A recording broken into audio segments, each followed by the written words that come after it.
లేఖన భాగాన్ని చదువుకుందాం. లూకా సువార్త 1వ అధ్యాయము 17వ వచనము. దేవుని దూత జకర్యాతో మాట్లాడుతూ చెప్తున్నటువంటి మాట 17వ వచనము చివరి భాగంలో, నీకు సంతోషమును మహా ఆనందమును కలుగును, అతడు పుట్టినందున అనేకులు సంతోషింతురు అనెను. ఎవరు పుట్టినందున? బాప్తిస్మం ఇచ్చే యోహాను. నీకు సంతోషమును మహా ఆనందమును కలుగును, అతడు పుట్టినందున అనేకులు సంతోషింతురు. ఇక్కడ బాప్తిస్మం ఇచ్చే యోహాను యొక్క పుట్టుక తన తల్లిదండ్రులకు చాలా సంతోషాన్ని కలుగజేస్తూ ఉంది. అలాగనే అతడు పుట్టినందున తన కుటుంబానికి మాత్రమే కాక, ఆ కుటుంబ సభ్యులకు మాత్రమే కాక, అనేకులు ఏం చేస్తారంట? సంతోషిస్తారంట. అతడు పుట్టినందున అనేకులు సంతోషించును. ఒక ఇంటిలో ఒక కుమారుడు ఒక కుమార్తె కలిగినప్పుడు, ఒక నూతనంగా ఒక బిడ్డ జన్మించినప్పుడు ఏ కుటుంబానికి సంతోషం ఉండదు? అందరికీ సంతోషమే కదా. నూతనంగా ఒక నెంబర్ మన ఫ్యామిలీలోకి, మన గృహంలోకి వచ్చిందని ఆ పుట్టినటువంటి బిడ్డను బట్టి చాలా సంతోషిస్తారు. మంచిది. ఆ యొక్క సంతోషము ఎంతకాలం ఉంటుందా అనేది ప్రశ్న. పుట్టినప్పుడు ఆ పిల్లలు కొంచెం ఆ చిన్న వయసులో బాలురుగా ఉన్నప్పుడు వాళ్ళని బట్టి మనం చాలా సంతోషిస్తాం. అయితే వాళ్ళు పెరిగి పెద్దవుతున్నటువంటి ఆ సమయంలో వారి యొక్క ఆ చేష్టాలను బట్టి, వారి యొక్క బుద్ధులను బట్టి, వారి యొక్క క్రియలను బట్టి, వారి యొక్క జీవిత విధానాన్ని బట్టి ఆ పిల్లలను కన్నటువంటి తల్లిదండ్రులకి సంతోషం ఉంటుందా లేకపోతే దుఃఖం ఉంటుందా అన్నటువంటి విషయం మనం ఈ రాత్రి గమనించబోతూ ఉన్నాం. చాలా మంది పిల్లలు వారి యొక్క తల్లిదండ్రులకి సంతోషాన్ని కలిగించేటువంటి బిడ్డలు ఉన్నారు. అలాగనే దుఃఖాన్ని తెప్పించి ఏడిపించేటువంటి పిల్లలు కూడా ఉన్నారు. ఈ రాత్రి కాలము మన పిల్లలు ఎలా ఉండాలి అన్నటువంటి విషయాన్ని గురించి మనం ధ్యానం చేస్తూ ఉన్నాం. బాప్తిస్మం ఇచ్చేటువంటి యోహాను తన తల్లిదండ్రులకు సంతోషాన్ని కలిగించేటువంటి కుమారుడుగా ఉన్నాడు. అలాగనే ఆ కుటుంబం మాత్రమే కాక, ఆ యొక్క లోకంలో ఉన్నటువంటి వాళ్ళ బంధువులకు, వాళ్ళ యొక్క ప్రాంతానికి మరి అనేకులు సంతోషించే విధంగా తన యొక్క జన్మ ఉన్నది, పుట్టుక ఉన్నది. ఎందుకు, కారణం ఏంటి అన్నటువంటి విషయాన్ని కనుక మనం ఒకంత ధ్యానం చేస్తే, సామెతలు 23వ అధ్యాయము 24, 25 వచనాలు. నీతిమంతుని తండ్రికి అధిక సంతోషము కలుగును, జ్ఞానము గల వాణిని కనినవాడు వాని వలన ఆనందం నొందును. పిల్లలు తల్లిదండ్రుల్ని సంతోషపెట్టేటువంటి వారిగా ఉండాలి. ఎందుకు? ఆ పిల్లలు తల్లిదండ్రుల్ని మాట ఎప్పుడైతే వింటారో, తల్లిదండ్రులకు ఎప్పుడైతే లోబడి ఉంటారో, ఆ పిల్లలు ఎప్పుడైతే నీతి మార్గాన్ని అనుసరించి నడుచుకుంటూ ఉంటారో, ఆ పిల్లలు ఎప్పుడు మంచి జ్ఞానము కలిగినటువంటి పిల్లలుగా ఎదుగుతూ ఉంటారో, ఎప్పుడు మంచి బుద్ధి కలిగి ఉంటారో, మంచి జ్ఞానాన్ని కలిగి ఉంటారో, మంచి స్వభావాన్ని కలిగి ఉంటారో, మంచి ప్రవర్తన కలిగి ఉంటారో, ఆ పిల్లలను బట్టి తల్లిదండ్రులకి ఏం కలుగుతూ ఉంటుంది? ఏం కలిగిద్దమ్మా? సంతోషం కలుగుతుంది కదా. అలా కాకుండా ఆ పిల్లలు దారి తప్పి తిరుగుతూ ఉంటే, ఇష్టం లేని పనులు చెయ్యొద్దురా అన్న పనులు చేస్తూ ఉంటే, వెళ్ళొద్దురా అన్న చోటకి వెళ్తూ ఉంటే, చెడు స్నేహాలకి వెళ్తూ ఉంటే, అన్ని మొండిగా మూర్ఖ పనులు చేస్తూ ఉంటే ఏం చేస్తారు తల్లిదండ్రులు? ఆ బిడ్డలను బట్టి చాలా దుఃఖిస్తారు, చాలా బాధపడతారు కదా. కాబట్టి మన యొక్క బిడ్డలు మనల్ని సంతోష పెట్టేలాగా ఉండాలంటే మనం ఆ విధంగా ఆ పిల్లల్ని మనం పెంచవలసినటువంటి వారమై ఉన్నాం. 24లో ఉంది, నీతి మంతుని తండ్రికి అధిక సంతోషము కలుగును, జ్ఞానము గలవాణిని కనిన వాడు వాని వలన ఆనందం నొందును. మన పిల్లలు జ్ఞానవంతులుగా ఎదుగుతూ ఉంటే మంచిగా సమయాన్ని సద్వినియోగం చేసుకుంటూ అల్లరి చిల్లరిగా తిరగకుండా చెడు స్నేహాలకి వెళ్లకుండా సమయాన్ని సద్వినియోగం చేసుకుంటూ బుద్ధిగా జ్ఞానంతో మంచిగా దేవుని సన్నిధిలో ప్రార్థన చేసుకుంటూ వాక్యం చదువుకుంటూ దేవుణ్ణి స్తుతిస్తూ తల్లిదండ్రుల మాట వింటూ శ్రద్ధగా బడికి వెళ్ళి శ్రద్ధగా అక్కడ చెప్పేటువంటి క్లాసులో చెప్పేటువంటి పాఠాలు చక్కగా నేర్చుకుంటా మంచి జ్ఞానంతోటి అన్నిట్లో ముందుంటా ఉంటే అలాంటి పిల్లలను చూసినప్పుడు తల్లిదండ్రులకి చాలా సంతోషంగా ఉంటుంది. అలా ఉండాలంటే మనం కూడా అలాగే పిల్లల్ని పెంచాలి, అవునంటారా?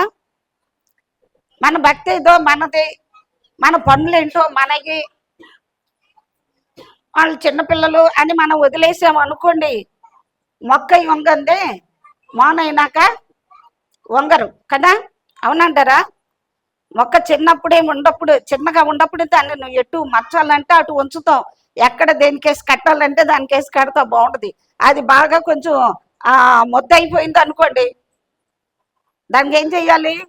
గోరుతో పోయే దాన్ని గొడ్డల దాకా పని అవుతుంది కదా. మొక్కగా ఉన్నప్పుడు గోరుతోటి అలాగ తుంచేస్తే తునిగిపోతూ ఉంది. లేదు దాన్ని ఎలాగ స్ట్రైట్గా కట్టాలి, వంకరగా పోతుందంటే దాన్ని కరెక్ట్గా చేయటానికి ఎలా వంచాలంటే అలా ఉంచుకోవచ్చు. ఆ వంకరతనాన్ని మనం చూసి చూడనట్లుగా అదే పెరిగిద్దిలే అని వదిలేస్తే ఆ వంక టింకరగానే పెరిగిద్ది, ఉపయోగం లేకుండానే ఉంటుంది కదా. మన పిల్లల విషయంలో కూడా చిన్నతనం నుంచే మనం భక్తి అనేది చాలా శ్రద్ధగా బాధ్యతగా మనం నేర్పించుకోవాలి. అందుకే ఇదే 22వ అధ్యాయం 13వ వచనంలో ఉంది చూడండి, ఇక్కడ 23:13, నీ బాలురను శిక్షించుట మానుకొనకము, బెత్తెముతో వాని కొట్టిన ఎడల వాడు చావకుండును, బెత్తెముతో వాని కొట్టిన ఎడల పాతాళము నాకు పోకుండగా వాని ఆత్మను నీవు తప్పించదవు.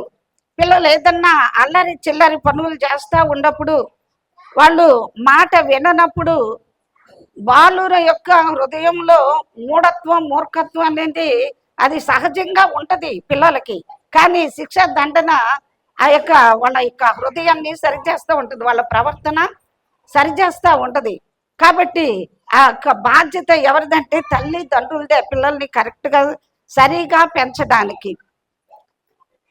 పిల్లల్ని మనము చూసి చూడనట్లుగా ఏదన్నా ఒకసారి ఒక బూతు మాట మాట్లాడారు, లేదు ఏదన్నా ఒక తప్పు పని చేశారు, అది తప్పురా అని మనం వాళ్ళకి తెలియజేయాలి. అవసరమైతే ఒక దెబ్బ కొట్టైనా ఆ తప్పుని ఇక మళ్ళీ అన్నడు కూడా చేయకుండా ఏం చేయాలి, వాళ్ళకి ఆ తప్పుని తెలియజేయాలి. తెలియజేయకపోతే అదే కరెక్ట్ అనుకొని అదే బాటలో వెళ్ళిపోతూ ఉంటారు అనమాట. కాబట్టి మనం పిల్లల్ని, దేవుడు మనకి ఇచ్చినటువంటి పిల్లల్ని మనం ఎంత జాగ్రత్తగా ఎంత క్రమశిక్షణలో పెంచుకుంటామో అప్పుడు ఆ నీతి మంతుని కనిన తల్లిదండ్రులకి సంతోషం కలుగుతుంది. ఆ పిల్లలు జ్ఞానవంతులుగా పెరుగుతుంటే అధిక ఆనందము సంతోషము కలుగుతుందన్నమాట. ఇంకా ఏముంది, నీ తల్లిదండ్రులను నీవు సంతోష పెట్టవలెను, నిన్ను కనిన తల్లిని ఆనంద పరచవలెను. పిల్లలకి తెలియజేస్తూ ఉన్నాడు దేవుడు, నిన్ను కన్న తల్లిదండ్రుల్ని నువ్వు సంతోష పెట్టాలి, నిన్ను కన్న తల్లి దుఃఖించకూడదు, నిన్ను కనిన తల్లి నిన్ను బట్టి ఏడవకూడదు, నిన్ను కనిన తల్లి నిన్ను బట్టి బాధపడకూడదు, సంతోష పెట్టాలి. తల్లిదండ్రులను సన్మానించినప్పుడు ఆ బిడ్డలు దీర్ఘాయుష్మంతులు అవుతారంట. ఏమవుతారండి? ఆ పిల్లలు మంచి దీర్ఘాయుష్మంతులుగా చేయబడతారు. తల్లిదండ్రుల మాట విని వాళ్ళని సన్మానించి వాళ్ళ యొక్క భయభక్తుల్లో ఆ బిడ్డలు పెరిగినప్పుడు మరి ఎంతో వాళ్ళు జ్ఞానము కలిగిన వారుగా చేయబడతారు. ఇక్కడ ఆ విధంగా మన యొక్క బిడ్డల్ని దేవుని సన్నిధిలో దేవుని కొరకు పెంచవలసినటువంటి వారమై ఉన్నామన్నమాట. కొంతమంది పిల్లల్ని చూస్తూ ఉంటాము, తల్లిదండ్రుల మాట వినరు, వినకపోగా వాళ్ళు పెరిగి పెద్దయినాక తిరిగి తల్లిదండ్రులను కొట్టే అంతగా వాళ్ళు ఎదిగిపోతూ ఉంటారు. తల్లిదండ్రుల్ని కొట్టేవారుగా, తల్లిదండ్రుల్ని దూషించేవారుగా, తల్లిదండ్రుల్ని అవమానపరిచేటువంటి వారుగా, తల్లిదండ్రుల్ని హింసించేటువంటి వారుగా ఉంటారు. ఇలాంటి వాళ్ళు నేను చాలా మందిని చూశాను. చాలా బాధేస్తూ ఉంటుంది. ఆ చిన్నప్పుడు ఆ తల్లిదండ్రులు ఆ పిల్లల్ని ఎంత అల్లారు ముద్దుగా పెంచుతారు, ఎంత గారాభంగా పెంచుకుంటారు, ఎన్ని ఆశలతోటి ఆ పిల్లల్ని ఆ తల్లిదండ్రులు మరి కష్టపడి చదివించి చక్కగా వాళ్ళకి కావలసినవన్నీ కూడా అమర్చి సిద్ధపరిచి వాళ్ళని పెంచుతూ ఉంటారు. అయితే వాళ్ళు పెరిగి పెద్ద అయ్యేసరికి కొన్నిసార్లు మనం వాళ్ళు గారాబం చేసి నిర్లక్ష్యం చేసేసినప్పుడు ఆ నిర్లక్ష్యం కాస్త ఏమవుతుందంటే వాళ్ళే మనకు దుఃఖాన్ని చేటును తీసుకొచ్చేటువంటి వారుగా, మనల్ని ఎంతో బాధకు గురి చేసేటువంటి వారుగా మారిపోతూ ఉంటారు. కాబట్టి వాళ్ళకి మంచి ఏదో చెడు ఏదో చిన్నతనం నుంచే వాళ్ళకి నేర్పిస్తూ వాళ్ళని మనం దేవుని యొక్క క్రమశిక్షణలో భయభక్తుల్లో పెంచవలసినటువంటి వారమై ఉన్నామన్నమాట. ఆ విధంగా దేవుని కొరకు పెంచాలి.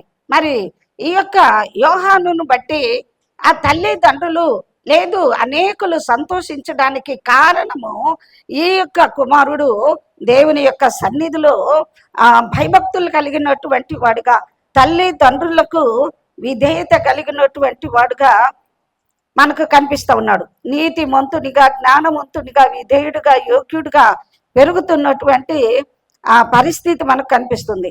రెండవదిగా ఆ కుమారుని బట్టి ఆ తండ్రి, ఆ కుటుంబము అనేకులు సంతోషించడానికి రెండవ కారణం ఏంటంటే ప్రభువు దృష్టికి గొప్పవాడంట. యోహాను అదే చదువుకున్నాం కదా మనము, అతడు ప్రభువు దృష్టికి గొప్పవాడయ్యి, ప్రభువు దృష్టికి గొప్పవాడు, మనుషుల దృష్టికి కాదు.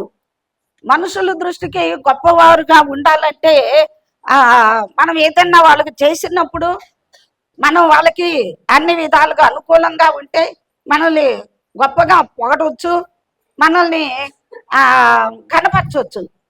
కానీ వాళ్ళకి అనుకూలంగా లేనప్పుడు, మన వలన వాళ్ళకి ఎలాంటి మేలు జరగనప్పుడు మరి వాళ్ళకు మనకి ఎలాంటి ఘనతను ఇవ్వరు. కానీ ఏం చేస్తూ ఉంటారు, ఎలాగైనా మాట్లాడవచ్చు. కానీ ప్రభువు దృష్టికి గొప్పవారుగా ఉండాలి. మత్తయి 11:11. ఇక్కడ స్త్రీలు కనినటువంటి వారిలో బాప్తిసమిచ్చు యోహాను కంటే గొప్పవాడు పుట్టలేదంట. దేవుడే గొప్ప సాక్ష్యాన్ని ఇస్తూ ఉన్నాడు. స్త్రీలు కనిన వారు అందరిలో కూడా యోహాను గొప్పవాడు. దేవుని దృష్టిలో, మనుషుల దృష్టిలో కూడా యోహాను చాలా గొప్పవాడుగా ఉన్నాడు. అయితే ఇక్కడ ప్రభు చెబుతున్న మరో మాట ఏంటంటే, ఆయనను పరలోక రాజ్యంలో అల్పుడైనటువంటి వాడు అతని కంటే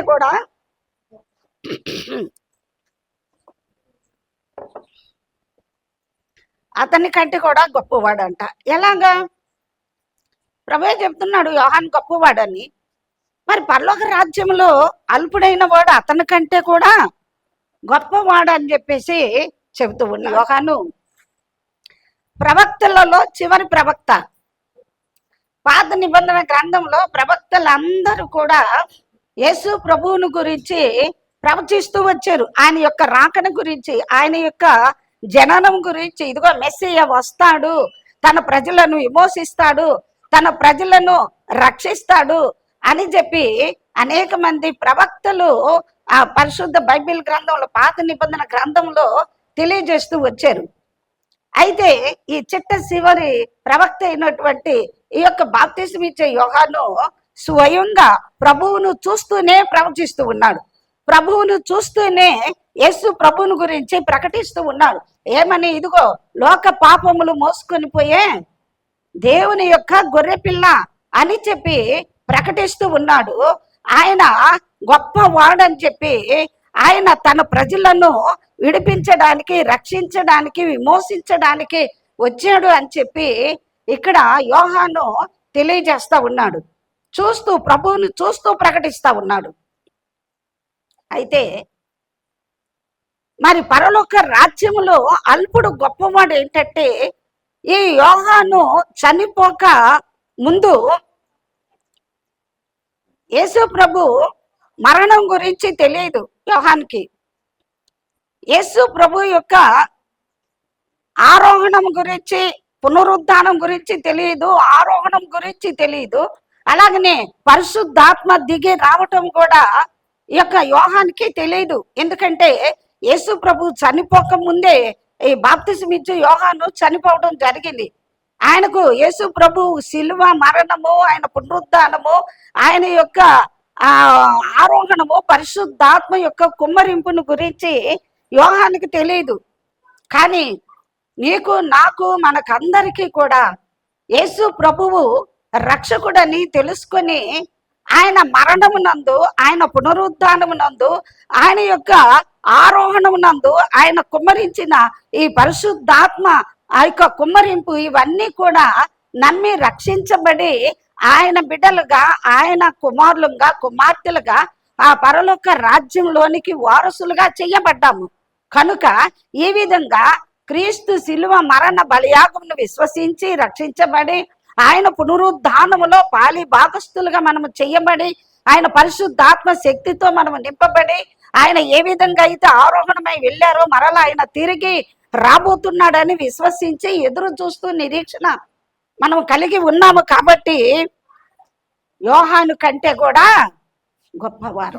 ఇంకా ప్రభు దృష్టికి యోహాను ఎలా గొప్పవాడయ్యాడంటే లూకా సువార్త 3:7 వచనం నుండి 9 వచనంలో మనకు అక్కడ కనిపిస్తూ ఉంటుంది. 7, 8, 9 వచనాల్లో బాప్తీసం పొందటానికి తన దగ్గరికి వస్తున్నటువంటి ఆ ప్రజలను చూసి యోహాను ఒక మాట అంటున్నాడు అక్కడ, సర్ప సంతానమా, రాబో ఉగ్రతను తప్పించుకున్నటకు మీకు బుద్ధి చెప్పిన వాడు ఎవడు?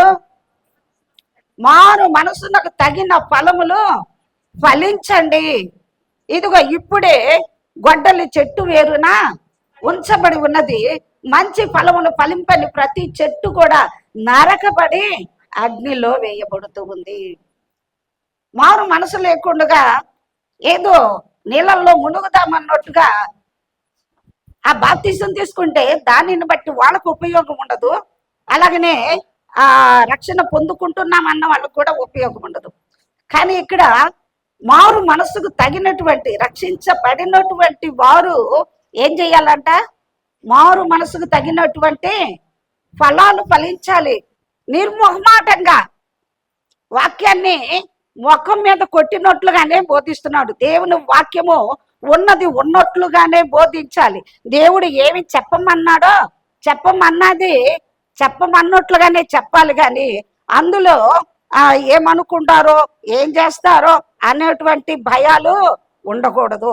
దేవుడు తన సేవకుల్ని ఏర్పాటు చేసుకుంది ఎందుకంటే వాక్యము ఉన్నది ఉండొట్టు భయపడకుండా ధైర్యంగా ప్రకటించడానికి. ఇక్కడ బాప్తిసం ఇచ్చే యోహాను ఎందుకు దేవుని దృష్టికి గొప్పవాడు అయ్యాడంటే ప్రాణాలకు కూడా భయపడకుండా దేవుని యొక్క వాక్యాన్ని కరాఖండిగా బోధించేటువంటి వాడు కదా. ఇక్కడ సర్ప సంతానమా, రాబోయే ఉగ్రతను తప్పించుకోవడానికి బుద్ధి చెప్పింది ఎవరు? మారు మనసుకు తగిన ఫలాలు ఫలించండి. ఇదిగో గొడ్డలు ఎక్కడ పెట్టుబడి ఉందంట? చెట్టు వేరులో పెట్టబడి ఉందంట. మారు మనసుకు తగిన ఫలాలు ఫలించకపోతే ఏం చేస్తాడంట? నరకబడి ఆ చెట్టు అగ్నిలో వేయబడుతూ ఉంది. చెట్టు మన జీవితానికే సాదృశ్యంగా ఉంది. మన ఆత్మీయ జీవితంలో నుంచి ఆత్మ ఫలాలు ఫలించే వారముగా ఉండాలి. శరీర కార్యాలు ఏమాత్రం కూడా మనలో పని చేయటానికి వీలు లేదు. రక్షించబడినటువంటి మనము మారు మనసుకు తగినటువంటి ఫలాలు ఫలించేటువంటి వారిగా ఉండాలి. ఆత్మ ఫలాలు ఫలించేటువంటి వారిగా ఉండాలి.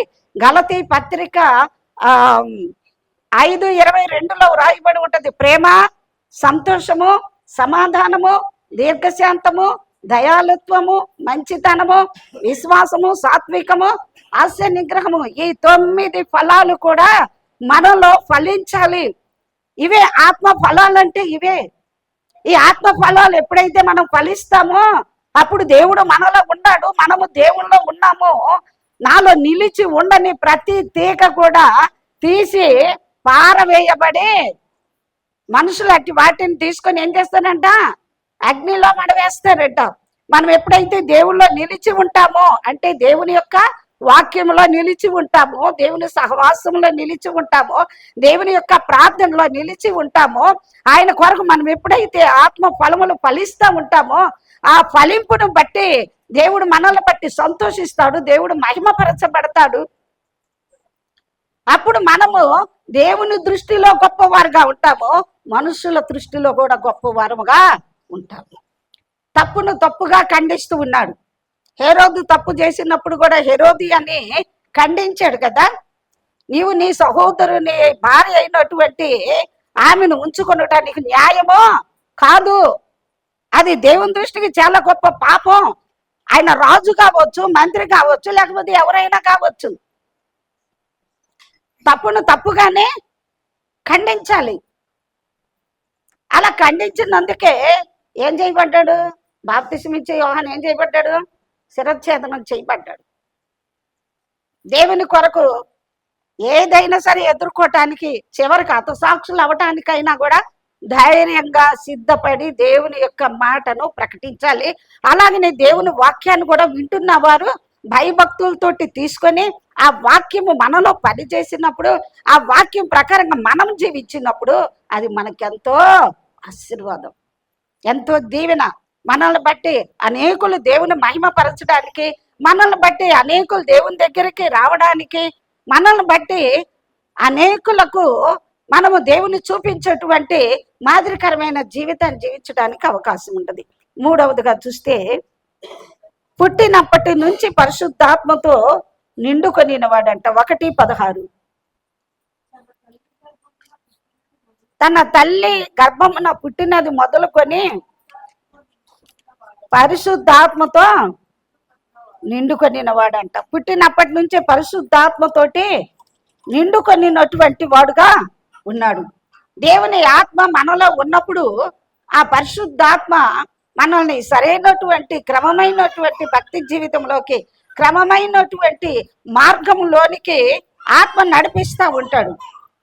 ఏది మంచి, ఏది చెడు, ఏది చెయ్యాలి, ఏది చేయకూడదు, ఏం మాట్లాడాలి, ఏం మాట్లాడకూడదు, ఎటు వెళ్ళాలి, ఎటు వెళ్ళకూడదు అన్నటువంటి విషయాలను పరిశుద్ధాత్మ దేవుడు మనకు బోధిస్తూ, మనకి నేర్పిస్తూ చక్కని మార్గంలో దేవుడు మనల్ని నడిపిస్తూ ఉంటాడు.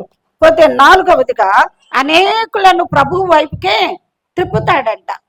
రక్షించబడినటువంటి మనము కూడా, నేను రక్షించబడ్డాను ఇక చాలు అని మనము ఊరుకుంటానికి వీల్లేదు. రక్షించబడిన ప్రతి ఒక్కరు కూడా ఏం చేయాలి, అనేకులను దేవుని వైపుకు త్రిప్పి వారిలాగా మనం ఉండాలి.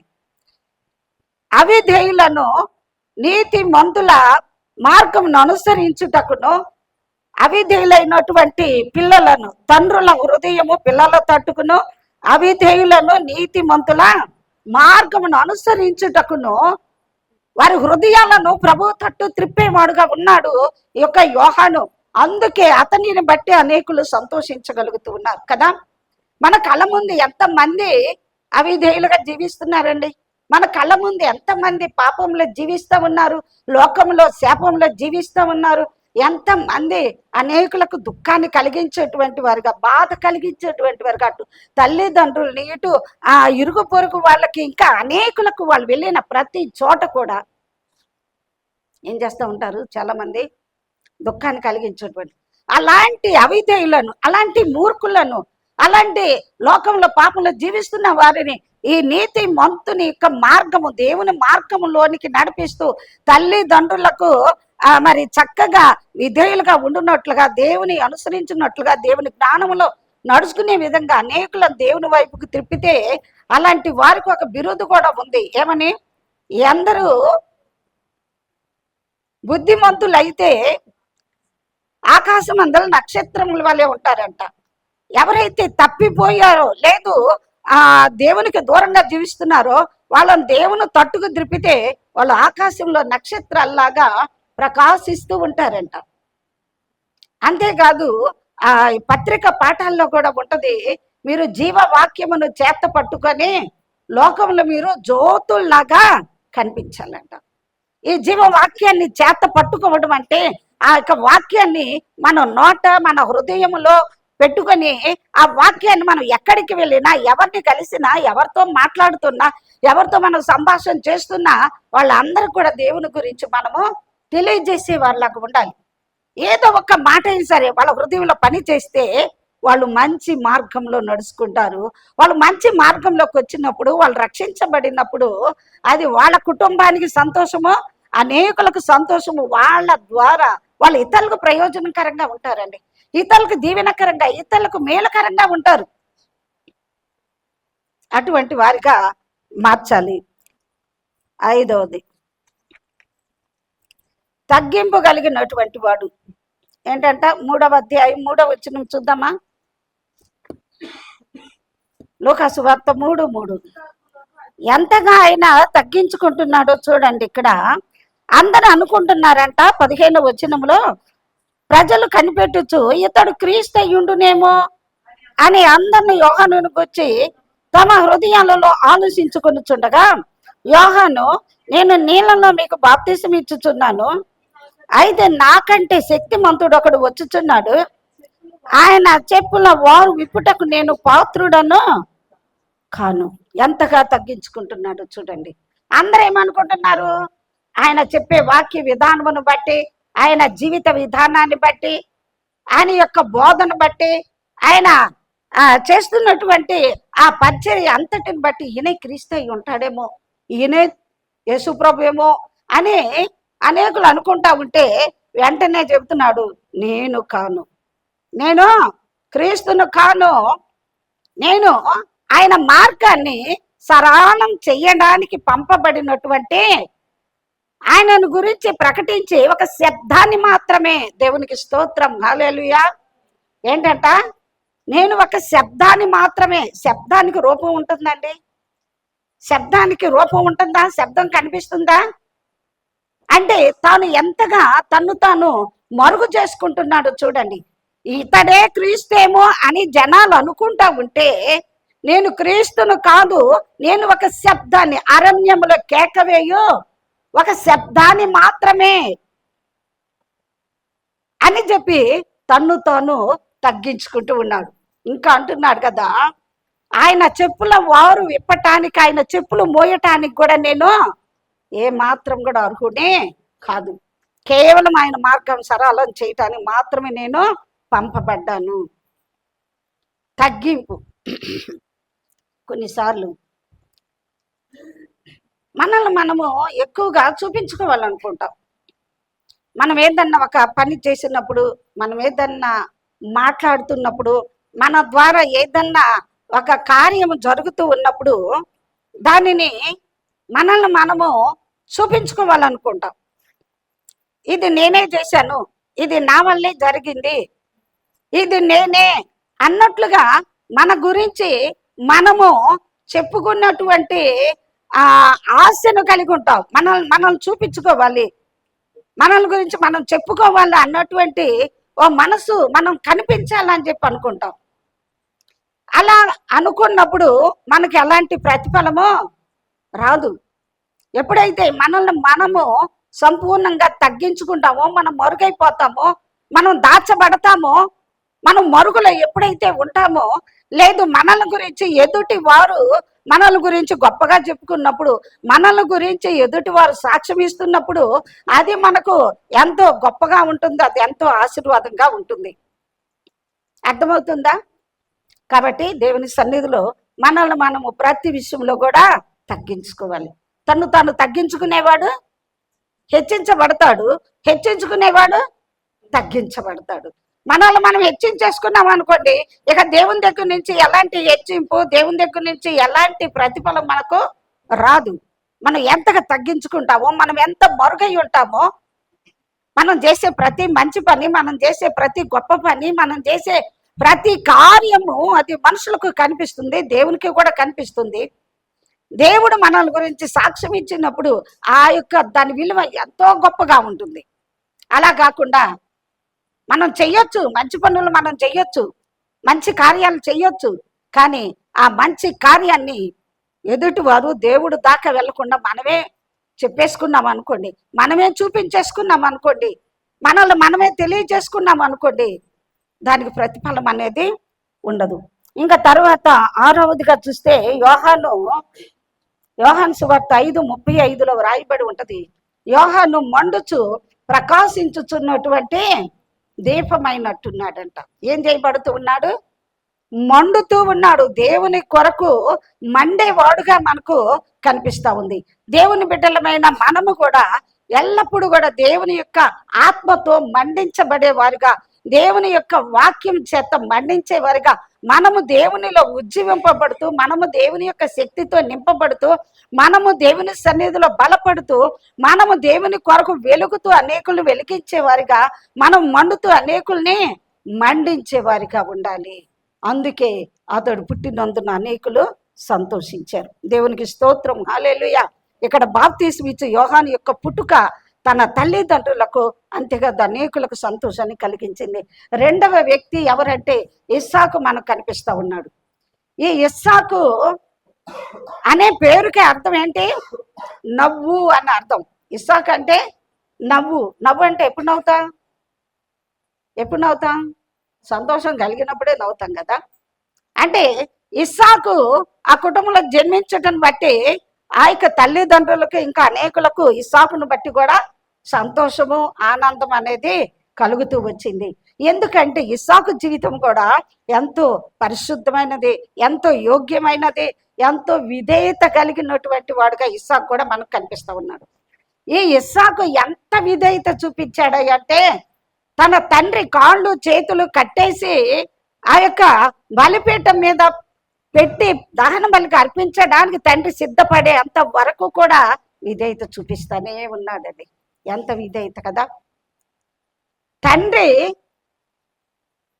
ఆ కట్టెల మీద పండుకోబెట్టేసి బలిపీఠం మీద చంపడానికి, ఆ బలి ఇవ్వడానికి ఆ కత్తి పైకెత్తే వరకు కూడా అంత అర్థమవుతానే ఉంది. నేనే ఇక బలి పశువుని, నేనే దహన బలికి దేవుడు ఎన్నుకున్నటువంటి బలి పశువు అని చెప్పి, అయినప్పటికీ కూడా పారిపోవటానికి, ఎదిరించటానికి, తిరగబడడానికి ఏమాత్రం కూడా ఇష్టపడలేదు. సంపూర్ణంగా తాను సమర్పించుకున్నాడు దేవునికి, తన తండ్రికి విధేయత చూపించాడు. కనుకనే ఇస్సాకుని మనం యేసుక్రీస్తుకు కూడా అక్కడ పోల్చి మాట్లాడుకోవచ్చు అన్నమాట. ఇంకా 3వదిగా యేసుక్రీస్తు కూడా ఆయన యొక్క జననము కూడా అనేకులకు సంతోషాన్ని కలిగించేదిగా ఉంది. లూకా సువార్త 2:10-11 ఆ యొక్క వచనాల్లో ఉంటది కదా. 10వ వచనము, అయితే ఆ దూత భయపడకుడి, ఇదిగా ప్రజలకు అందరికీ కలగబోవు మహా సంతోషకరమైన సువార్తమానము నేను మీకు తెలియజేయుచున్నాను. ఎంతమంది కంట? ప్రజలందరికీ కలగబోవు మహా సంతోషకరమైన. ఎందుకు? ప్రభు అయిన యేసుక్రీస్తు ఈ లోకానికి వచ్చిందంటే నా పాపాలన్నిటిని కూడా తీసివేయడానికి, ఆయన మన కొరకు బలిగా అర్పించబడడానికి, మన బంధకాలన్నిటిని కూడా తెంచి వేయడానికి, మనల్ని విడిపించడానికి, మనల్ని విమోచించడానికి, మనకు ఆ పరలోక రాజ్యాన్ని అనుగ్రహించడానికి, మనకు విమోచన క్రయధనంగా తనను తానే అర్పించుకోవడానికి ప్రభు ఈ లోకానికి వచ్చాడు. ఆ ప్రభు ఈ లోకానికి రావటం ద్వారా, ఆయన మన కొరకు మరణించడం ద్వారా, ఆయన బలియాగం ద్వారా మనకు విడుదల, విమోచన, విముక్తి కలిగింది. కనుక లోకమంతటికీ సంతోషం కలుగుతుంది. అలాంటి సంతోషాన్ని కలిగించేటువంటి పుట్టుక మనము కలిగి ఉండాలి. మరి దుఃఖాన్ని కలిగించినటువంటి వారు ఉన్నారంటే బైబిల్ గ్రంథంలో ఎంతో మంది లేరు, ఎంతో మంది ఉన్నారు కదా. ఆకాను తీసుకోవద్దని చెప్పి ఆ ఎరుకో పట్టణంలో మొన్న వారమే చెప్పుకున్నాం కదా. ఆకాను ఏం చేశాడు? శపితమైన దానిలో ఏది కూడా ముట్టుకోవద్దని చెబితే వాటిలో కొంత తీసుకొని వెళ్ళి దాచుకోవటం ద్వారా హాయి పట్టణం మీదకి వెళ్ళి అక్కడ అపజయం సంభవించినప్పుడు అసలు ఎందుకు జరిగింది ఈ యొక్క అపజయం, ఎందుకు జరిగింది ఈ యొక్క నష్టం అని చెప్పి విచారం చేస్తే దేవుని దగ్గర ఏమన్నాడు దేవుడు? మీలో ఒకడు పాపం చేశాడు. తాను చేసిన పాపాన్ని బట్టి, తన దురాశను బట్టి, తన అవిధేయతను బట్టి ఏం జరిగింది? అతన్ని పట్టుకొని వచ్చి ఏం చేశారు? అతన్ని రాళ్లతో కొట్టి చంపేశారు. ఎవరిని? ఒక్కడితో పోలా, తన భార్యలను, తన పిల్లలను, తన కుటుంబ సభ్యులను మొత్తాన్ని కూడా అక్కడ చంపడం, దుఃఖాన్ని కలిగించేటువంటి వాడుగా. ఒక కుటుంబంలో ఒక్క తిరుగుబాటుదారుడు ఉంటే, ఒక్క అవిధేయుడు ఉంటే చాలు, ఆ కుటుంబం అంతా కూడా సంతోషం అనేది ఉండదు. ఇక ఆ కుటుంబానికి దుఃఖమే, నష్టమే, అందరూ ఏడవటమే, అందరూ కూర్చొని ఏడవటమే. ఆ ఒక్కడు చేసేటువంటి, అందుకే కదా ప్రసంగి గ్రంథంలో ఉంటది, ఒక్క పాపాత్ముడు అనేకమైన మంచి కార్యాలని చెడగొట్టేస్తాడంట. ఆ ఒక్క పాపాత్ముడు బట్టి, ఆ ఒక్క అవిధేయుని బట్టి కుటుంబం మొత్తం ఏడ్చుకుంటానే కూర్చోవాలి. ఆ కుటుంబం అంతటి కూడా దుఃఖమే. తల్లికి దుఃఖం, తండ్రికి దుఃఖం, అక్క చెల్లెలకి దుఃఖం, అన్నదమ్ములకి దుఃఖం, అందరికి కూడా దుఃఖమే కదా. ఇక్కడ ఆకాను కూడా తన కుటుంబం మొత్తానికి కూడా దుఃఖాన్ని తీసుకొచ్చేవాడుగా ఉన్నాడు. ఇంకా చూస్తే ఇస్మాయేలు గురించి కూడా, హాగర్కు పుట్టినటువంటి ఇస్మాయేలు గురించి కూడా దేవుడు అంటాడు, గర్భవతిగా ఉన్నప్పుడే ఏమంటాడు, అందరి చేతులు అతని చేతులు అందరికి విరోధంగా ఉంటాయి, అడవి గాడిద వంటి స్వభావం కలిగిన వాడు పుడతాడు నీకు అని చెప్పి దేవుడు ముందుగానే ఆగరికి చెప్పాడు. అలాగనే జరిగింది కదా. ఇస్మాయేలీలకి దేవుని బిడ్డలు అయిన వారికి ఎప్పుడు కూడా విరోధమే, అప్పుడు ఇప్పుడు ఎప్పటికి కూడా అలాగనే కొనసాగుతూ వచ్చింది. కొంతమంది జన్మ అలాంటి దుఃఖాన్ని కలిగింది. ఇస్కరియోతు యోధాన్ని కూడా చూస్తే ఎలాగున్నాడు, దుఃఖాన్ని కలిగించేటువంటి వాడుగా ఉన్నాడు కదా. యేసు ప్రభుతో తిన్నాడు, తాగాడు, తిరిగాడు, అద్భుతాలు చూశాడు, ఎన్నో కార్యాలు చూశాడు. కానీ తన బోధకుడిని ఏం చేశాడు, నమ్మక ద్రోహం చేసి వెళ్ళి ముద్దు పెట్టుకొని ముద్దుతోటి శత్రువులకు, విరోధులకు అప్పగించేశాడు. యేసు ప్రభు ఒక మాట అంటాడు అక్క ఇస్కరియోతు యోధాని గురించి, అతడు పుట్టి ఉండని ఎడల అతనికి ఎంతో మేలు, అతడు పుట్టకపోతానికి అతనికి మేలు అని చెప్పి ప్రభు అంటున్నాడు. కొంతమంది ఇంకా చూస్తే చాలా మంది ఉన్నారు ఇలాగా. అబ్షాలోము లేడా, దావీదుకు విరోధంగా తిరగబెడితే అబ్షాలోమును బట్టి దావీదు చెప్పులు కూడా లేకుండా కొండెక్కి ఏడుచుకుంటా వెళ్ళలేదా. ఇంకా బైబిల్ గ్రంథంలో చూస్తే బోల్డ్ మంది ఉంటారు ఈ విధంగా తల్లిదండ్రులకు అవిధేయులైనటువంటి వారు. వారిని బట్టి తల్లిదండ్రులకి దుఃఖం. అందుకే సామెతల గ్రంథంలో ఎక్కువ సార్లు రాయబడి ఉంటది, నీ తల్లిని సంతోష పెట్టాలి, నీ తండ్రిని సంతోష పెట్టాలి. ముదివి అందు వాళ్ళని నిర్లక్ష్యం చేయకూడదు, వాళ్ళను పట్టించుకోవాలి, వాళ్ళ మాట వినాలి, వాళ్ళ ఉపదేశం వినాలి, వాళ్ళకు లోపడాలి. అప్పుడే నువ్వు దీర్ఘాయుష్మంతుడు అవుతావు, అప్పుడే నువ్వు ఆశీర్వదించబడతావు. మన పిల్లల్ని ఆ విధంగా పెంచుకున్నటువంటి వారంగా ఉండాలి. దేవునికి స్తోత్రం కలుగును గాక. హల్లెలూయా. మన యొక్క జీవితము లేదు, మన యొక్క బిడ్డల జీవితము మనకు అనేకులకు సంతోషాన్ని కలిగించేటువంటి పుట్టుకలాగా ఉంటుందా, లేకపోతే దుఃఖాన్ని కలిగించేటువంటి వారంగా మనము ఉంటున్నామా, మన పిల్లలు ఉంటున్నారా? ఒకసారి గమనించుకొని దేవుని యొక్క సన్నిధిలో బాప్తిసం ఇచ్చే యోహాను యొక్క జీవితము, యోహాను యొక్క పుట్టుక తల్లిదండ్రులకు అనేకులకు సంతోషకరంగా ఉంది. ఇస్సాకు యొక్క జీవితము అనేకులకు సంతోషకరం. యేసు ప్రభు పుట్టినందున మహా సంతోషం, ప్రజలందరికీ కలిగే మహా సంతోషం. మనందరం కూడా మన యొక్క జీవితాలు అనేకులకు సంతోషాన్ని నింపే జీవితాలుగా మనం ఉందాము. ఎక్కడ కూడా మనల్ని బట్టి ఎవరు దుఃఖించేవారిగా, మనల్ని బట్టి ఎవరు కూడా నష్టపోయేవారిగా, మనల్ని బట్టి ఎవరు కూడా బాధపడేవారిగా, కీడుకరంగా మన జీవితాలు ఉండకుండా మనము, మన బిడ్డలు, మన కుటుంబము అంతా కూడా అనేకులకు ఆశీర్వాదకరంగా, సంతోషాన్ని కలిగించేవారిగా, అనేకులకు మేలు చేసే జీవితాలు మనం కలిగి ఉందాము. అట్టి కృప మనకందరికి కూడా దేవుడు దయచేయను గాక. ఆమేన్.